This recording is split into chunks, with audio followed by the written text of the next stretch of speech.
उत्तर प्रदेश में codeine cough syrup का मामला सड़क से सदन तक गूंज रहा है। मामले को लेकर सरकार विपक्ष आमने सामने है और आज विधानसभा के दौरान अंदर और बाहर कोडीन कफ सिरप मामले को लेकर सपा के विधायकों ने जमकर हंगामा प्रदर्शन किया। सपा विधायकों ने नेता विरोधी दल माता प्रसाद पांडे के नेतृत्व में विधानसभा परिसर में चौधरी चरण सिंह की प्रतिमा के सामने विरोध प्रदर्शन करते हुए हाथों में तख्तियां लेकर जोरदार नारेबाजी की और सरकार पर कफ सिरप घोटाले की निष्पक्ष जांच न कराने का आरोप लगाया। सपा विधायकों ने कहा कि कफ सिरप के मामले में सरकार द्वारा गठित जांच समिति से वो संतुष्ट नहीं है। घोटाले के तार बड़े माफिया से जुड़े हैं, सरकार उन्हें संरक्षण दे रही है।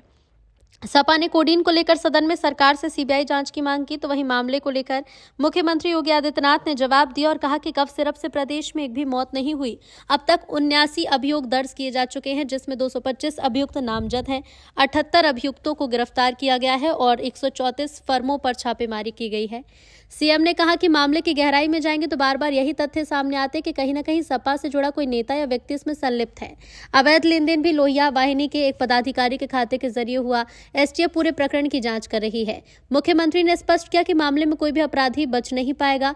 बुलडोजर एक्शन को लेकर सपा पर तंज कसते हुए कहा कि चिंता मत कीजिए, समय आने पर बुलडोजर एक्शन की पूरी तैयारी रहेगी, उस पर चिल्लाइएगा नहीं। तो अब कफ सिरप पर सरकार और विपक्ष आमने सामने है। तमाम आरोप प्रत्यारोप लगाए जा रहे हैं। मामले में किसके आरोप में कितना दम है तो जांच के बाद वक्त बताएगा, लेकिन मामले में राजनीति जरूर जोर पकड़ी है और इसी मुद्दे पर चर्चा करेंगे। लेकिन पहले कुछ बयान भी सुन लेते हैं।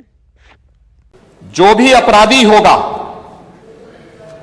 ये तो मैं जानता हूं आपकी पीड़ा को, क्योंकि जब सरकार की कार्रवाई अपने अंतिम उस तक जाएगी तो आप में से बहुत सारे लोग फतिया पढ़ने के लिए जाएंगे वहां।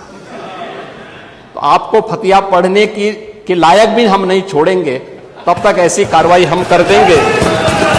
इसके लिए महोदय, हम लोगों ने एक एसआईटी गठित की है। प्रदेश के आईजी कानून लॉ एंड ऑर्डर की अध्यक्षता में एक एसआईटी गठित की है, जिसमें यूपी पुलिस और एफएसडीए के अधिकारी भी शामिल हैं पूरे प्रदेश भर में। और इसमें कार्रवाई हमारी निरंतर चल रही है और जो भी इसमें दोषी होगा, इसमें हमें इस कार्रवाई करने में कोई संकोच नहीं होगा। अब तक हमने कार्रवाई भी की है और माफिया के खिलाफ कार्रवाई कैसे होती है, मुझे लगता है समाजवादी पार्टी से अच्छा कोई दूसरा उसका जो है जानकार नहीं होगा। समाजवादी पार्टी तो उसके बारे में बहुत अच्छी तरह पहले से परिचित है कि कैसे माफिया के खिलाफ कार्रवाई होनी चाहिए, और समाजवादी पार्टी की तड़पड़ाहट वह हम उसके माध्यम से समझ सकते हैं। और मैं इस सदन को इस बात के लिए आश्वस्त करता हूं कि इस मामले में जो भी अपराधी होगा, उस अपराधी के खिलाफ जितनी सख्त कार्रवाई होगी, उत्तर प्रदेश सरकार उतनी सख्त कार्रवाई करेगी। लेकिन मैं समाजवादी पार्टी से इस बारे में जरूर कहूंगा कि वह गुमराह करना छोड़े। उत्तर प्रदेश के अंदर कोई भी इससे संबंधित मौत के प्रकरण सामने अभी तक नहीं आए हैं और इस पे कार्रवाई हमारी सरकार ने किया है। आपकी सरकार ने उन्हें लाइसेंस दिया था उनके इल्लीगल गतिविधियों को आगे बढ़ाने के लिए। समाजवादी पार्टी की सरकार ने 2012 से 16 के बीच में सारे इल्लीगल कार्यों को आगे बढ़ाया था।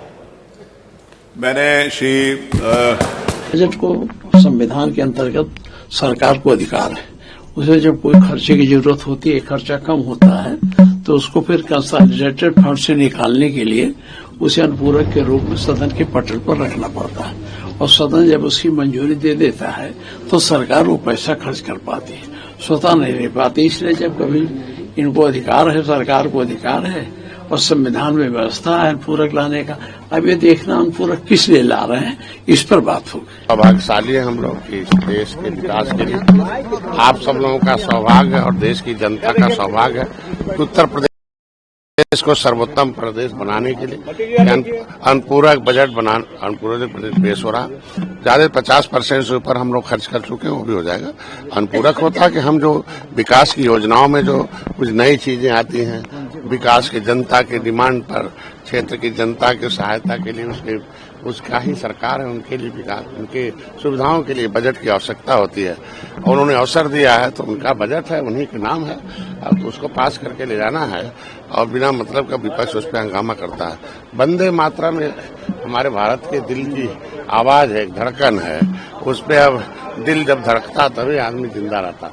और दिल से संबंधित जानते हैं कि तो ये वंदे मातरम हम भारत की उस स्वतंत्रता सेनानियों की आवाज है, देश की आत्मा की आवाज है। उसमें सभी पक्ष विपक्ष को एक होना चाहिए और हम लोग सौभाग्यशाली हैं कि उसका आज के दिन में चर्चा हो रहा है।